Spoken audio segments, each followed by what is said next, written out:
ചേട്ടാ നമസ്കാരം. നമസ്കാരം. ചേട്ടാ, ഈ ലോകക്രമം എങ്ങനെയാണ് മാറുന്നതെന്നും ഇന്ത്യക്ക് അതിലുള്ള പ്രാധാന്യം എത്രത്തോളം ഉണ്ട് എന്നും നമ്മൾ പറയുമ്പോൾ ചിലപ്പോൾ നാട്ടുകാർ പറയും, ഓ അവര് നരേന്ദ്രമോദിയെ പ്രകീർത്തിക്കുന്നെന്ന് പറയും. അങ്ങോട്ടും ഇങ്ങോട്ടും വന്നിരുന്ന മോദി കിടിലമാണ്, മോദി അടിപൊളിയാണ് എന്ന് പറയുകയാണെന്ന് പറയും. പക്ഷെ നമ്മൾ പറയണ്ട, നമ്മളെക്കുറിച്ച് മറ്റുള്ള രാജ്യങ്ങൾ പറയുന്നത് നമുക്ക് റിപ്പോർട്ട് ചെയ്യാമല്ലോ. അതും നമുക്കറിയാം, ഒരു സമയത്ത് ഇസ്രായേൽ അമേരിക്ക എന്ന് പറയുന്നത് എത്രത്തോളം വലിയ ലോകത്തിലെ ശക്തിയാണെന്നും ഇപ്പോഴും അവർ അങ്ങനെ തന്നെയാണ്. ആ അമേരിക്കയുടെ ബലത്തിൽ തന്നെയാണ് ഇസ്രായേൽ ആക്രമണങ്ങളെല്ലാം അഴിച്ചുവിടുന്നതും നടത്തുന്നതും. അമേരിക്ക എന്ത് ചെയ്യാൻ പറയുന്നുവോ അത് ഇസ്രായേൽ ചെയ്യും. അതേസമയം അമേരിക്കയെ സമ്പൂർണ്ണമായി നിയന്ത്രിക്കുന്നത് ഇസ്രായേലാണ് എന്നുള്ളതൊക്കെ ഫാക്റ്റുകളാണ്. കാരണം അമേരിക്കയിലെ ഒരു പ്രസിഡന്റിന് പോലും ഇസ്രായേലിന്റെ വാദങ്ങളെ തള്ളിക്കളഞ്ഞ് മുന്നോട്ട് പോകാനായിട്ട് സാധിക്കില്ല. പല മാധ്യമങ്ങളും റിപ്പോർട്ട് ചെയ്തിട്ടുണ്ട് എത്ര അമേരിക്കൻ പ്രസിഡന്റുമാരാണ് ഇസ്രായേലിനെ എതിർത്തത് കൊണ്ട് താഴെ പോയത് എന്നുള്ള പല മാധ്യമ റിപ്പോർട്ടുകളും നമ്മൾ റിപ്പോർട്ട് ചെയ്തിട്ടുമുണ്ട്. അപ്പൊ ഈ ഒരു സാഹചര്യത്തിൽ കഴിഞ്ഞ ദിവസം ജെ ഡി വാൻസിന്റെ ഒരു വലിയ പ്രസ്താവന വന്നു. ഇപ്പൊ ഇസ്രായേലും അമേരിക്കയുമായിട്ട് ചെറിയൊരു ഉരസലാണ്. കാരണം ട്രംപിന് ഇറാനിൽ വെടിനിർത്തൽ കൊണ്ടുവരണം, എന്നാൽ ഇസ്രായേലിന് അതിന് അങ്ങനെ വേണ്ട. കാരണം ഇസ്രായേലിനെയാണ് ഏറ്റവും കൂടുതൽ ബാധിക്കുന്നത്.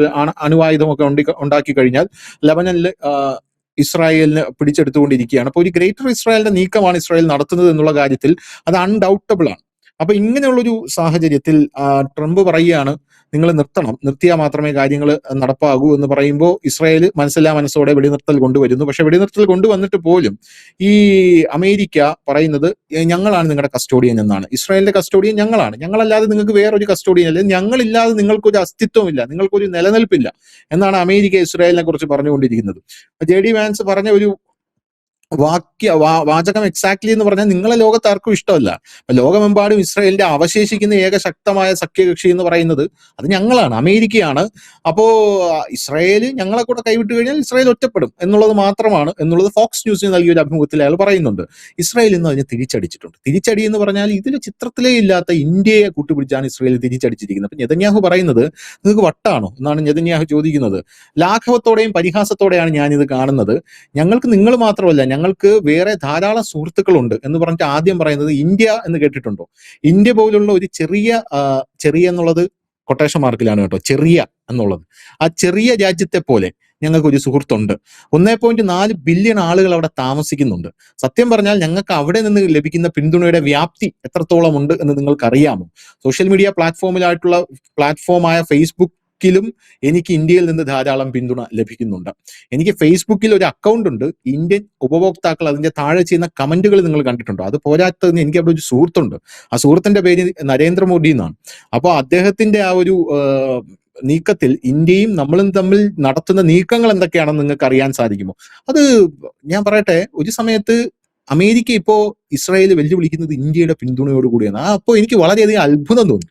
കാരണം ഈ ലോകത്ത് നടക്കുന്ന ഒരു ലോകക്രമം എങ്ങനെയാണ് മാറി വരുന്നത് എന്നുള്ളതിന്റെ ഏറ്റവും വലിയ ഉദാഹരണമാണ് ഈ നെതന്യാഹുവിന്റെ വാക്കുകൾ എന്ന് പറയുന്നത്.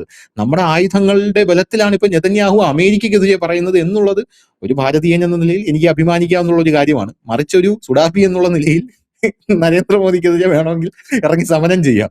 ഗാസയിലെ കുട്ടികളെ ഇനി ഇന്ത്യയാണ് കൊല്ലാൻ പോകുന്നത് എന്ന് പറഞ്ഞുകൊണ്ട് സമരം ചെയ്യാം. അപ്പൊ എന്താണ് ഇതിൽ താങ്കളുടെ ഒരു ടേക്ക്? ഞാനിത് ഈ ട്രംപ് താരിഫ് പ്രഖ്യാപിച്ച് നമ്മുടെ വ്യാപാര യുദ്ധം മുറുകി നിൽക്കുന്ന സമയം, ആ സമയത്ത് നമ്മൾ ഇതിനെക്കുറിച്ച് സമഗ്രമായി സംസാരിച്ചപ്പോൾ ഞാൻ പറഞ്ഞൊരു കാര്യമുണ്ട്. അത് രണ്ട് കാര്യങ്ങൾ കൂട്ടിയോജിപ്പിച്ചുകൊണ്ടാണ് ഞാൻ പറഞ്ഞത്. ഒന്ന്, മാറുന്ന ലോകക്രമം മാത്രമല്ല, ഇവരുടെ ഈ പൗരാണിക ഗ്രന്ഥങ്ങളുണ്ട്, ഈ ബൈബിളായാലും ജൂതന്റെ ഗ്രന്ഥമായാലും ഒക്കെ അതിൽ കുറെ കാര്യങ്ങൾ പറയുന്നുണ്ട്. ഏതാണ്ടൊക്കെ അതിനെ നമുക്കത് പുരാണം എന്ന് വേണമെങ്കിൽ നമുക്കതിനെ പറഞ്ഞ് തള്ളിക്കളയാമെങ്കിലും അതും ഏകദേശമൊക്കെ ശരിയായി വരുന്ന രീതിയിൽ ഇസ്രായേലിന്റെ ഒരു ചരിത്രം പരിശോധിച്ചാൽ, ഇസ്രായേലിന്റെ മുമ്പോട്ടുള്ള പോക്ക് പരിശോധിച്ചു കഴിഞ്ഞാലും ഈ ഗ്രന്ഥങ്ങളിൽ പറയുന്ന കാര്യങ്ങൾ ഏറെക്കുറെയൊക്കെ സാമ്യതകളുണ്ട്. അതിൽ ഇല്ല എന്ന് നമുക്ക് പറയാൻ കഴിയില്ല, സാമ്യതകളുണ്ട്. ഞാനിത് വായിച്ചിട്ടില്ല, വായിച്ചവർ വ്യാഖ്യാനിച്ച് ഉള്ള അറിവ് മാത്രമേ എനിക്കുള്ളൂ. അപ്പോൾ അങ്ങനെ കേൾക്കുന്നുണ്ട്. ഇപ്പൊ ഇതിനകത്ത് നമ്മൾ അതിനകത്ത് അന്ന് പറഞ്ഞിരുന്നൊരു കാര്യമുണ്ട്. ഇസ്രായേൽ പതുക്കെ അവരുടെ ആസ്തികൾ ലോകത്തിന്റെ വിവിധ ഭാഗങ്ങളിലേക്ക് മാറ്റിക്കൊണ്ടിരിക്കുകയാണ്. കാരണം അമേരിക്കയാണ് അവരുടെ, ഇന്ന് നമ്മൾ നോക്കിക്കഴിഞ്ഞാൽ അമേരിക്കയുടെ അതിസമ്പന്നന്മാരുടെ 20%, ഇല്ലെങ്കിൽ അമേരിക്കയിലെ തലയെണ്ണി പറഞ്ഞാൽ എണ്ണപ്പെട്ട അതിസമ്പന്ന കമ്പനികൾ, ആ കമ്പനികളെല്ലാം ചെന്ന ജൂതന്റെയാണ്. ജൂതൻ ഒന്ന് അടിവലിച്ചു കഴിഞ്ഞാൽ അവിടെ തീർന്നു അവരുടെ സമ്പത്ത് വ്യവസ്ഥ.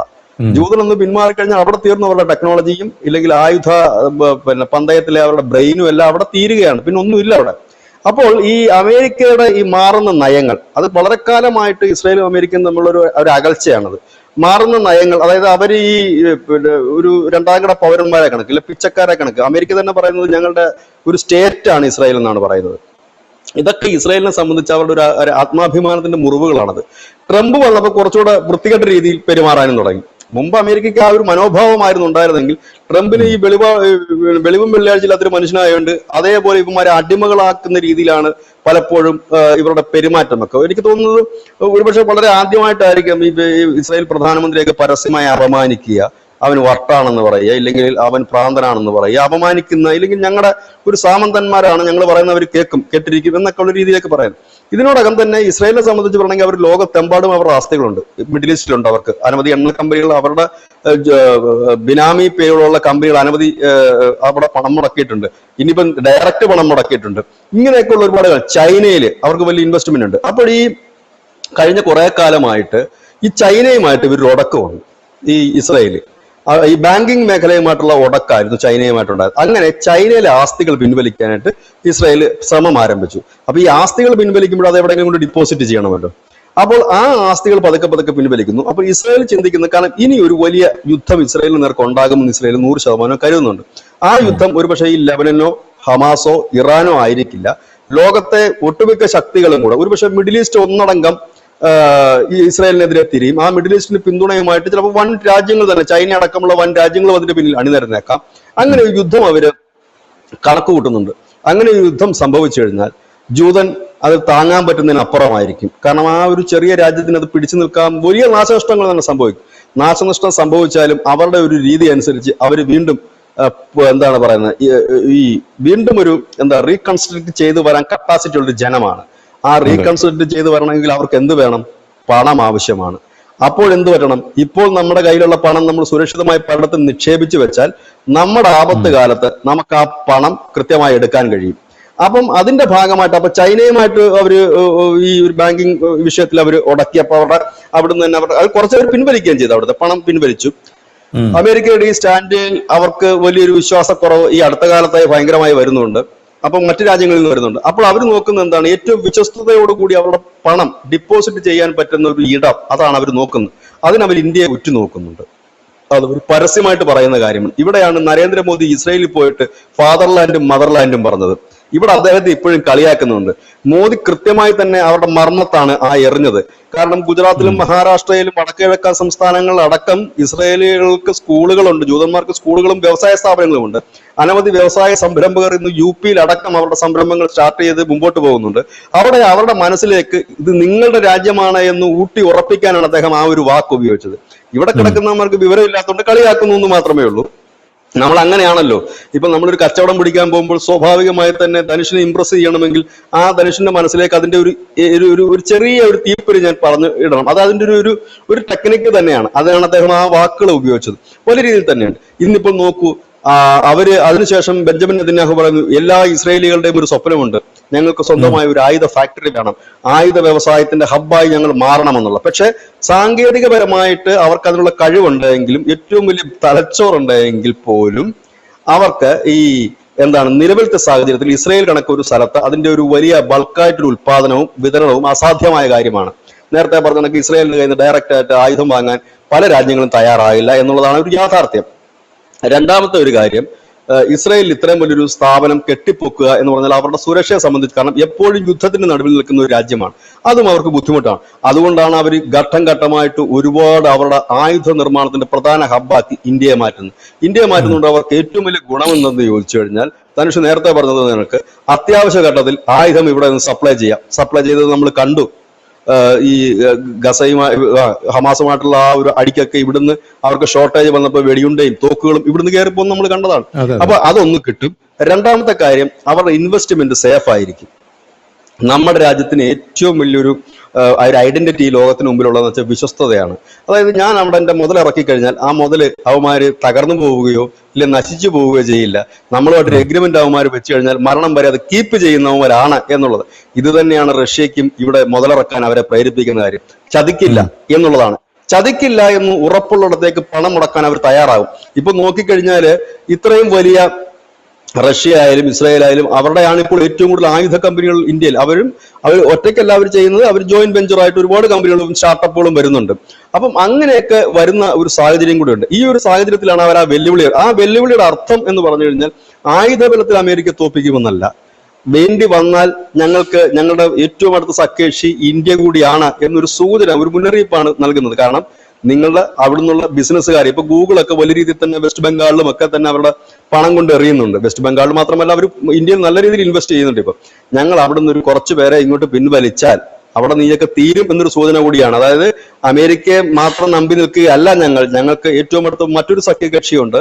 അതൊരു ചെറിയ സഖ്യകക്ഷിയല്ല, 140 കോടി ജനമുള്ള ഒരു സഖ്യകക്ഷിയാണ്. ആ ജനം പോലും എന്നെ പിന്തുണയ്ക്കുന്നുണ്ട്. അതുകൊണ്ട് ഞങ്ങൾ വിചാരിച്ചാൽ, ആയുധത്തിന്റെ കാര്യത്തിലല്ല അവർ അത് പറയുന്നത്, ഞങ്ങൾ വിചാരിച്ചു കഴിഞ്ഞാൽ ഇവിടുന്ന് ഒരു ചെറിയ ഒരു 10% അടിവലിച്ചു കഴിഞ്ഞാൽ അതിന്റെ ഒരു എഫക്ട്, ഒരു ഇമ്പാക്ട് നിങ്ങൾക്കുണ്ടാകും എന്നൊരു കൃത്യമായ സൂചനയാണ്. ഇവിടെ JD വാൻസ് പറഞ്ഞത് ഞങ്ങളല്ല, നിങ്ങൾക്ക് വേറെ ആരുണ്ട്, നിങ്ങൾ ഏത് പട്ടിയാണ് മൈൻഡ് ചെയ്യുന്നത്, ലോകത്തുള്ള രാജ്യങ്ങൾ മുഴുവൻ നിങ്ങൾ വെറുക്കപ്പെട്ടവരോടല്ല കാണുന്നത്, ആരുണ്ടെന്ന് ചോദിച്ചപ്പോഴാണ് നെതന്യാഹു ആ മറുപടി പറയുന്നത്, നിങ്ങളല്ല, നിങ്ങളെക്കാൾ വലിയൊരു സുഹൃത്ത് ഞങ്ങൾക്കുണ്ട്, 140 കോടി ജനമുള്ള ഒരു രാജ്യമുണ്ട്, അവിടെ ചങ്കൂറ്റമുള്ള ഒരു പ്രധാനമന്ത്രിയുണ്ട്, നരേന്ദ്രമോദിയുണ്ട്, അദ്ദേഹമുണ്ട്. അങ്ങനെ ഓരോ കാര്യങ്ങൾ അദ്ദേഹം എണ്ണിയാണ് അവിടെ പറഞ്ഞത്. ഇതൊരു വലിയ വാർത്തയായിട്ട് അന്തർദേശീയ മാധ്യമങ്ങൾ നിറഞ്ഞു. കാരണം ഇന്ന് വരെ ഇസ്രായേല് അവരുടെ സഖ്യകക്ഷിയായിട്ട് വേറൊരു രാജ്യത്തിന്റെ പേര് പറഞ്ഞിട്ടില്ല, അമേരിക്കയുടെ പേരും അവർ പറഞ്ഞിട്ടില്ല. പിന്നെ അമേരിക്കയും ഇവരും പണ്ടോട്ട് സയാമീസ് കണക്ക് പോകുന്നവരായതുകൊണ്ട് അങ്ങനെയാണ്. ഇന്ന് വരെ ഇസ്രായേല് അവരുടെ ഒരു അടുത്ത കക്ഷി എന്നുള്ള നിലയിൽ ഒരു രാജ്യത്തെ പറഞ്ഞിട്ടുണ്ടോ? ധനുഷ് എവിടെങ്കിലും കണ്ടിട്ടുണ്ടോ? എവിടെങ്കിലും അവർ പറഞ്ഞായിട്ട് കേട്ടിട്ടുണ്ട്? എങ്ങുമില്ല. ഒന്ന്, ഇവരെ ആരും അടുപ്പിക്കത്തില്ല, ഒന്നാമത്തെ കാര്യം. യൂറോപ്യൻസിനകത്ത് 99% രാജ്യങ്ങൾ ഇവർക്കെതിരാണ്, ഇനി ബാക്കിയുള്ളവരെല്ലാം എതിരാ. കാരണം ഇവരൊരു വെറുക്കപ്പെട്ട കനി എന്നുള്ള രീതിയിലാണ് ഇവരെ മാറ്റി നിർത്തിയിരിക്കുന്നത്. പക്ഷെ ഇന്നിപ്പോ അവർ ഉറച്ചു പറഞ്ഞിരിക്കുന്നു, ഞങ്ങൾക്ക് നിങ്ങളാൽ മാത്രമല്ല, ഞങ്ങൾക്ക് നിങ്ങളെക്കാൾ വലിയൊരു സഖ്യകക്ഷി വേറെ ഉണ്ട് എന്ന് അവർ ഉറപ്പിച്ച് പറയണമെന്നുണ്ടെങ്കിൽ അത് ഇവിടുന്ന് കൊടുക്കുന്ന ഒരു ശക്തമായ പിന്തുണയും നമ്മുടെ വിശ്വാസവും എല്ലാം തന്നെ അതിന്റെ പ്രധാന ഘടകമാണ്. ഇതൊരു വലിയ അംഗീകാരമായിട്ട് തന്നെ നമ്മളതിനെ കാണണം. ഒരുപക്ഷെ ധനുഷ് നേരത്തെ പറഞ്ഞ കണക്ക് കുറച്ചു പേർക്ക് ഇഷ്ടപ്പെടില്ലായിരിക്കും, സുഡാപ്പികൾക്ക് അങ്ങനെയുള്ളവർക്ക് ഇഷ്ടപ്പെടില്ലായിരിക്കും. ബ്രസീലിന് എന്തുകൊണ്ടാണ് ഇവിടുത്തെ സുഡാപ്പികളെ പിന്തുണയ്ക്കുന്നത്? ഒന്നുമില്ല, അർജന്റീന ഇസ്രായേലിന് അനുകൂലമായിട്ടുള്ള നിലപാടെടുത്തു എന്നതുകൊണ്ട് മാത്രമാണ് ഈ ഇസ്രായേലിനെ പിന്തുണച്ചു ഈ അർജന്റീന. അതിന്റെ പേരില്ല. ഇല്ല എന്നുണ്ടെങ്കിൽ ഈ മെസ്സിയുടെ ഒക്കെ പടം വെച്ചൊക്കെ ആഘോഷിച്ചുകൊണ്ടിരുന്നവരല്ലേ ഇവര് കഴിഞ്ഞ ടൈം വരെ. ഇപ്പൊ പൊടുന്നനെ എങ്ങനെയാ മാറിയത്? അർജന്റീന എന്ന് പറയുന്ന രാജ്യം ഇസ്രായേൽ അനുകൂല നിലപാടെടുത്തു. ആ നിലപാടെടുത്തതിന്റെ പേരിലാണ് ബ്രസീലിനെ പിന്തുണയ്ക്കുന്നത്. ഇതിനകത്ത് ഞാൻ പറയട്ടെ, യവന്മാർക്കും പിന്തുണയ്ക്കാതിരിക്കാൻ വേറൊരു വഴിയില്ല. കാരണം IUML കോൺഗ്രസും അടങ്ങുന്ന വിജയ് സർക്കാരാണ് ഇസ്രായേലിന്റെ റഡാർ ഉണ്ടാക്കുന്ന കമ്പനി തമിഴ്നാട്ടിൽ കൊണ്ടുവന്നിരിക്കുന്നത്. അപ്പൊ ഇവരെന്ത് ചെയ്യുമെന്നുള്ളതാണ് ചോദ്യം. അത് ഞാൻ പറഞ്ഞില്ലേ, ഈ ഫുട്ബോളിനകത്ത് അവരിപ്പോ ഈ ബ്രസീലിനെ ഈ അകമഴിഞ്ഞ് പിന്തുണയ്ക്കുന്നതിന്റെ റീസൺ ആണ് ഞാൻ പറഞ്ഞത്. അല്ലാതെ കളി നോക്കിയല്ല. നമ്മളൊക്കെ ഒരു ടീമിനെ പിന്തുണയ്ക്കണ കളി നോക്കും, ഇല്ലെങ്കിൽ എനിക്ക് ഇഷ്ടപ്പെട്ട കളിക്കാരൻ നോക്കും. ഇത് ഒരു കളിയുമല്ല നോക്കുന്നത്, തോറ്റു പുറത്തു പോയെന്ന് തോന്നുന്നു ഇപ്പൊ അവര്. അപ്പം അവരെ ഇത്ര അകമഴിഞ്ഞ് പിന്തുണയ്ക്കുന്നതിന്റെ കാര്യം റീസൺ ഇതാണ്, രാഷ്ട്രീയമാണ്. നേരെ മറിച്ച് ഈ അർജന്റീന പാലസ്തീൻ ഐക്യദാർഢ്യം പ്രഖ്യാപിക്കുകയും ഹമാസിന് ഉള്ള പിന്തുണ പ്രഖ്യാപിക്കുകയും ചെയ്തിരുന്നെങ്കിലോ സുഡാപ്പികൾ കംപ്ലീറ്റ് മഞ്ഞബെന്നിനൂര് ദൂരെ കളഞ്ഞാണ്. അവർ മറ്റേ നീലവരയം ബെന്നിനെടുത്തിട്ട് തന്നെ. അതാണ് സാഹചര്യം. കണ്ടില്ല, അവരുടെ പോസ്റ്റുകൾ കണ്ടിട്ടില്ല, അവരുടെ മാധ്യമങ്ങൾ, അവരുടെ തന്നെ ഒരുപാട് മാധ്യമങ്ങൾ മലയാളത്തിലുണ്ടല്ലോ, അവരുടെയൊക്കെ ഈ കാർഡ് കണ്ടിട്ടില്ലേ? ബിസ്മില്ല ചൊല്ലി, എന്താണ് റൊണാൾഡോയോ ആരോ അങ്ങനെ ബ്രസീലിന്റെ ഏതോ ഒരു താരം ബിസ്മില്ല ചൊല്ലി ഗോൾ അടിച്ചു കഴിഞ്ഞ് പിന്നെ ഗ്രൗണ്ടിൽ നിസ്കരിച്ച ഈജിപ്ഷ്യൻ താരങ്ങൾ അവര് അങ്ങനെ ചെയ്തു, ഇവരിങ്ങനെ ചെയ്തു എന്നൊക്കെ പറഞ്ഞിട്ടില്ല അവരുടെ പോസ്റ്റുകൾ ഇത് വരുന്നത്, കാർഡുകൾ വരുന്നത്. കളിയെ കുറിച്ച് എവിടെയെങ്കിലും എഴുതി കണ്ടിട്ടുണ്ടോ? ഇല്ല. അപ്പൊ അവര് സ്വാഭാവികമായി തന്നെ എതിർക്കും.